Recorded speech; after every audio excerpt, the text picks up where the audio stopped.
नमस्कार दोस्तों। अभी सुबह सुबह एक पेशेंट आया जो छोटा बच्चा था 2 मंथ का। ठीक है, तो वो काफ़ी रो रहा था, क्राई था। तो परेशान तो होगा ही, रोने जब बच्चे रोएंगे तो घर के कोई भी सदस्य तो स्थिर से नहीं रह सकते हैं। वो अपने स्तर से जो भी होगा क्या होगा। तो अभी सुबह सुबह आया हम लोग के पास, तो मैंने देखा तो ऑब्जर्व किया कि वो रो क्यों रहा है। तो इस बच्चे में यही रोने में दिखा, थोड़ा सा चेस्ट में जो है क्रैप्स था, तो सांस लेने में थोड़ा दिक्कत हो रही थी, इसलिए भी रो रहा था।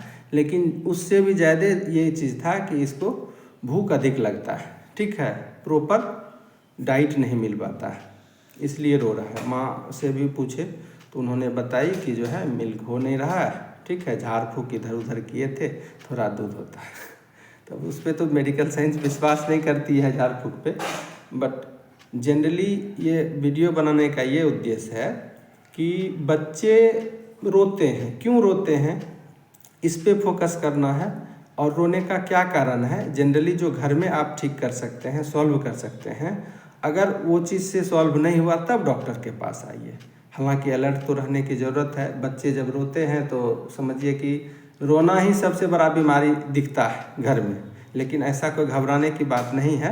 इसमें ये ध्यान देने की ज़रूरत है कि बच्चा प्रॉपर जो है दूध पी रहा है कि नहीं, मिल्क जितना चाहिए उसको मिल रहा है कि नहीं, पेट भर रहा है कि नहीं। सबसे नंबर 1, अगर पेट नहीं भरेगा तो वो काफ़ी रोएगा। दूसरा कि स्टूल पास प्रॉपर हो रहा है कि नहीं है, एब्डोमेन सॉफ्ट है कि नहीं है।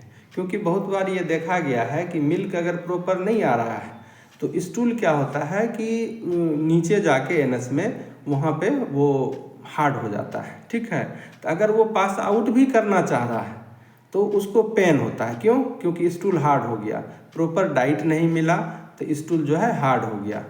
डाइट का मीन्स ये है कि अगर दूध लेते हैं तो वाटर भी मिलता है उसी से, अलग से तो बच्चे वाटर लेते नहीं हैं, तो इस लेकर के स्टूल और हार्ड हो जाता है। तो उस समय में जब वो पास आउट करेगा तो वो पेन क्रिएट कराता है, तो वो चाह के भी स्टूल पास आउट नहीं कर पाता है। इसका ध्यान रखना है। उस कंडीशन में वो देह को ऐठाएगा बहुत, मतलब अंगेठी जैसे जिसको बोलते हैं वो करेगा। तो इस सब चीज़ पे ध्यान देना है। तो इस कंडीशन में ऐसा कुछ कंडीशन बनता है तो आप इसका घरेलू उपाय कर सकते हैं। सबसे पहले दूध अगर माँ को नहीं हो रहा है तो आप बाहर से दूध लेकर के उनको पिलाएं, डब्बे वाला।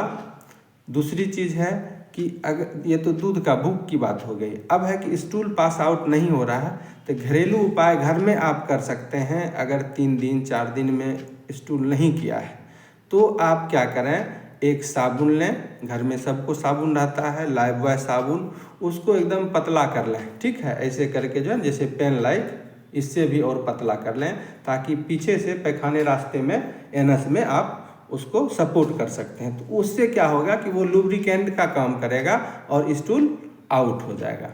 ठीक है, उसको आसानी होगी। तो ये आप कर सकते हैं।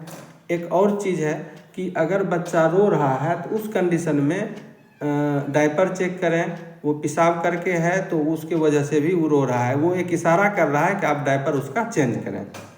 तो डायपर को भी आप देख लें, अगर वो उसको चेंज कर देते हैं तो शायद वो रोना बंद कर देगा।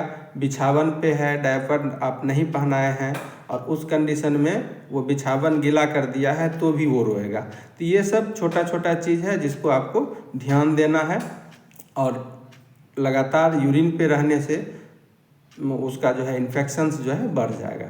तो इस लेकर के उसको ये रहता है। और आपको इस छोटे छोटे चीज़ों पे ध्यान देना है, जो कि अगर रो रहा है, क्राई है, तो घर में इसको सॉल्व कर सकते हैं। इतना करने के बाद भी अगर नहीं होता है तो आप तुरंत डॉक्टर से मिलें, हो सकता है कि और कोई मेडिकल चीज़ें हो। धन्यवाद।